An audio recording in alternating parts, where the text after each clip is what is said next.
Two notable deaths in early January 2020 pushed the Greater Middle East to increased tension and instability. There emerges a growing risk, as a result, of a sudden discrete action, by design or by accident, which could spark a major confrontation nobody really wants yet everybody dreads. First came the target killing by the U.S. of Lieutenant General Qasem Soleimani, the revered commander of the Iranian Revolutionary Guard Corps, IRGC's, Quds Force, who was promoted posthumously from Major General, and several Iranian, Iraqi, and Lebanese seniors at the Baghdad airport. Then came the death from cancer of Oman's Sultan Qaboos bin Said Al Said, who for 5 decades was the highly respected responsible adult and voice of reason of the Greater Middle East. Tehran interprets Soleimani's target killing to be a major milestone in the U.S. determination to resist en bloc, by force if necessary, the Iranian surge in the region. Hence, Tehran itself resolved to accelerate the implementation of the decision, made months beforehand, to banish the U.S. from the region even at the risk of escalation and war. Immediately after Soleimani's death, a shaken Ayatollah Ali Hosni Khamenei, Iran's supreme leader, instructed the Iranian high command to minimize direct and largely symbolic retaliation and revenge. Instead, Iran would now focus on an accelerated and intensified implementation of the anti-U.S. campaign.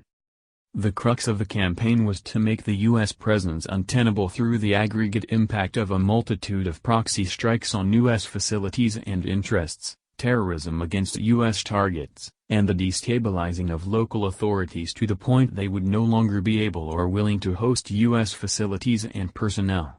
Unfortunately for the supreme leader, this surge would take place without Soleimani's intimate knowledge of the regional dynamics and the tight control he exercised over Iran's proxies.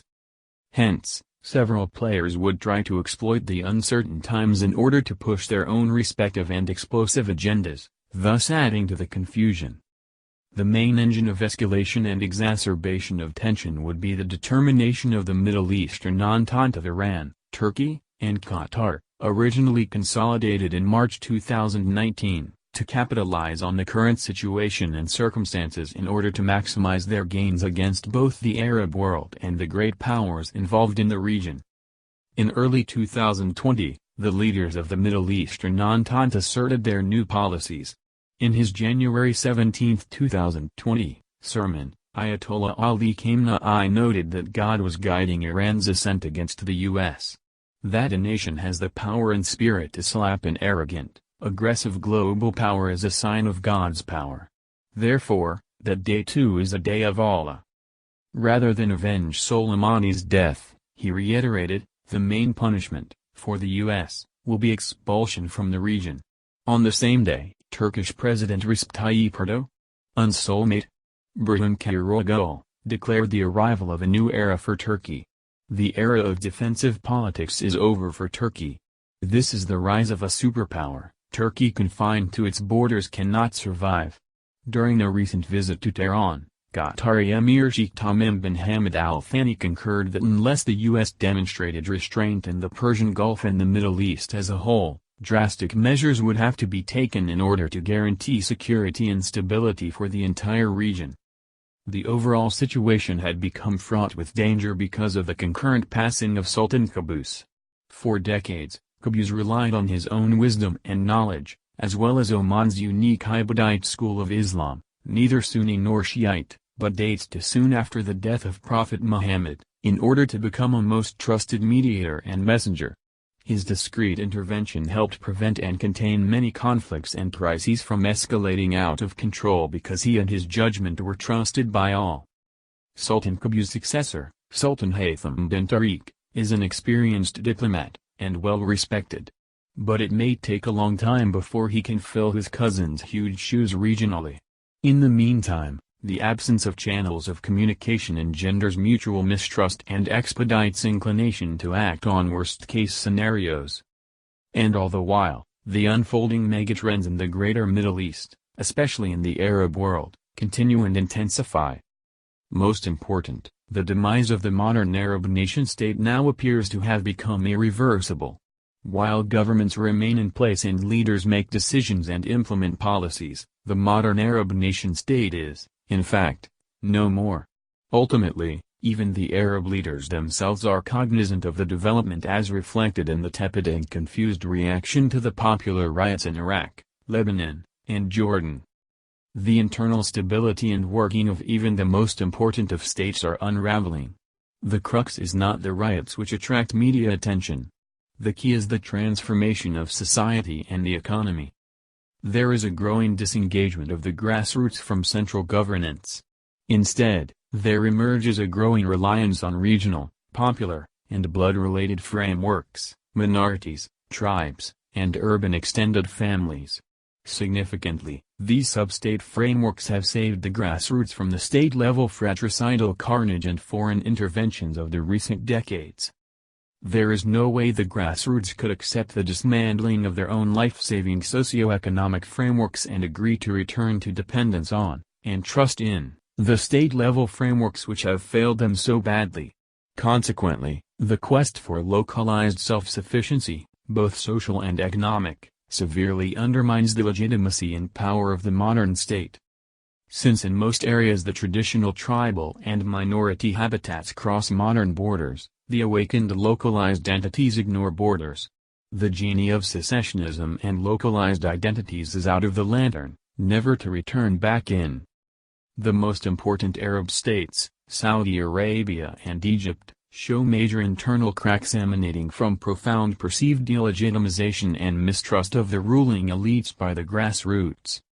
In Saudi Arabia, the erratic reign of Crown Prince Mohammed bin Salman bin Abdulaziz Al Saud has united many in the region against the House of Al Saud. The radicalized northwest of Saudi Arabia, as well as southern Jordan, gravitates around the leadership of Islamist clerics. The economic powerhouse of the Hijaz is wresting Islamic leadership from the House of Al Saud. The oil-rich Shiite East has regional identity, jointly with the Shiite majorities in the other Gulf states, which is pronouncedly pro-Iranian, and, most important, the Bedouin tribes of Najd, long the bedrock of support of the House of Al Saud, now reject their oath of allegiance and gravitate to the regional north-south axis led by the Shamari nation. While some of these entities are hostile to each other, their common quest to rid themselves of the Al Saud reign is significantly stronger. In Egypt, the intensifying struggles of the rapidly growing population, which is expected to cross the 100 million mark in 2020, over scarce and dwindling vital resources, basic food, Nile water, electricity, etc. have morphed into the emergence of regional power centers defined by ethnicity, mainly in rural areas, and narrow, localized interests, mainly in urban centers. The Nubian, Beja, and Dam rural people of southern Egypt fight the encroachment of Arab farmers and reallocation of Nile water, and the Arab rural communities of the Delta fight the communities of central Egypt over the use of Nile water. There are intensifying bitter disputes between the urban clusters of Asyut, Cairo, and Alexandria over scarce electricity, disputes which stifle the economy, diminishing food supplies for the sprawling poor, to lack of housing and infrastructure, and, overall, diminishes their hopes for having families in normal life. Again, the friction and traditional mistrust of key groupings are put aside in pursuit of a common goal, namely, to undermine the power and influence of the Cairo elites. The potential collapse of Saudi Arabia and possibly Egypt removes the sole balancing element they represented for the catastrophic condition of most other Arab states, Yemen, Sudan, Libya, Iraq, Syria, Lebanon, and increasingly Jordan. All these states are consumed by fratricidal multi-element carnage which has fractured and alienated their key population groupings to a point that reconciliation and coexistence may no longer be possible. The attempts at governance and democratic reforms, formulating constitutions and running elections, are all exercises in futility because the grassroots are adamantly against the return to the state-level frameworks which have so recently betrayed them and wrought so much suffering and losses. The undermining and unraveling of the modern states are made worse by foreign interventions of the United States, which is making strenuous efforts through military and economic pressure to impose central rule over the distraught populace, and by a multitude of competing proxies, mainly Iran-led, but also Turkey and Qatar-led, undertaken to further their own regional interests and to take sides in the spreading fratricidal strife and carnage. Also of paramount significance are the recent demonstrations and riots in non-Arab Iran. Unlike the demonstrations of the past decade, which were largely driven by economic hardships and ensuing government crackdowns, the current wave of demonstrations adds to the socio-economic despair a distinct awakening of Iran's minorities who rebel against the powers of the Persian-dominated central government. Concurrently, genuine and widespread nationalistic patriotism burst into the open in the massive funeral processions of Soleimani. As has happened throughout history, Iranians put their differences aside and rallied behind the banner to defend their motherland against external threats. This demonstration of spontaneous grassroots patriotism is not lost on the chauvinistic elements in Tehran and convinces them to focus on furthering nationalistic external initiatives in order to not only further Iran's historic interests and aspirations, but to also reduce the internal discontent over the socio-economic near collapse of Iran. For the Middle Eastern Entente of Iran, Turkey, and Qatar, these regional dynamics constitute both opportunities and threats. On the one hand, other weakened states in the region have thus far proven incapable of resisting the surge of the trio into regional preeminence. On the other hand, there rises from the ashes of the states and the plight of the fractured populace a vindictive radicalism which is a combination of militant Sunni Islamism and lust for blood revenge for all the torment of the past decade or so. Hence, the Middle Eastern Entente escalates and intensifies the drive for regional power and dominance, both together and separately. The three powers are pushing hard to transform the region irreversibly in their favor before there emerges a new Arab Sunni force to be reckoned with. A great priority of the three powers is suppressing the Fertile Crescent of minorities, which includes Israel, because once it becomes viable, it will constitute anew the regional buffer separating between the aspirant foreign powers of Turkey and Iran and the predominantly Sunni Arab heartlands.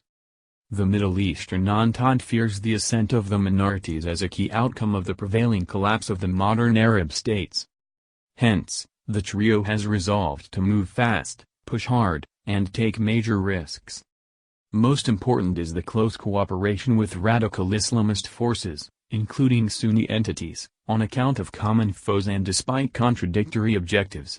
Turkey is supporting jihadist forces from Syria, Iraq, all the way to Libya, Somalia, and Yemen. Iran sponsors a multitude of Sunni jihadists in Iraq, Syria, Libya, Yemen and the Hamas Islamic Jihad, and Qatar helps with funding and equipping all of them.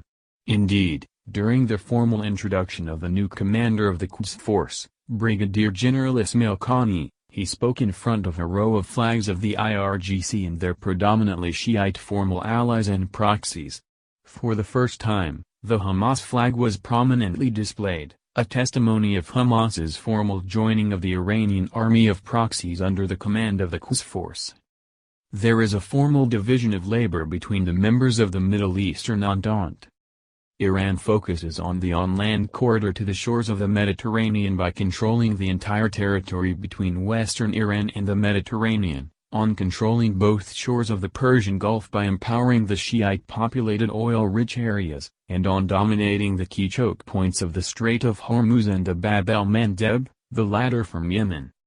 Turkey focuses on establishing a security zone in northern Syria and Iraq by suppressing the Kurds in Turkey, Syria, and Iraq, while Iran suppresses its own Kurds, on exploiting the plight and ambitions of Jordan's Hashemites in order to dominate the Hijaz and the Red Sea, also through Turkish presence in Somalia and Sudan, on increasing presence in the Persian Gulf by building bases in Qatar, and, through the recent agreement with the Western-supported jihadist propped-up government in Libya, on carving the eastern Mediterranean and separating Israel, Egypt and Cyprus from the Balkans and Europe.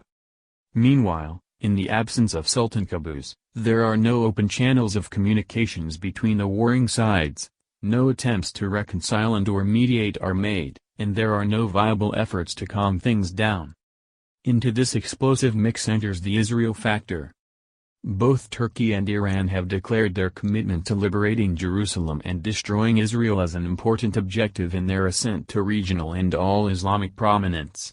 In recent months, both Turkey and Iran made concrete contingency planning to capitalize on the growing tension between Israel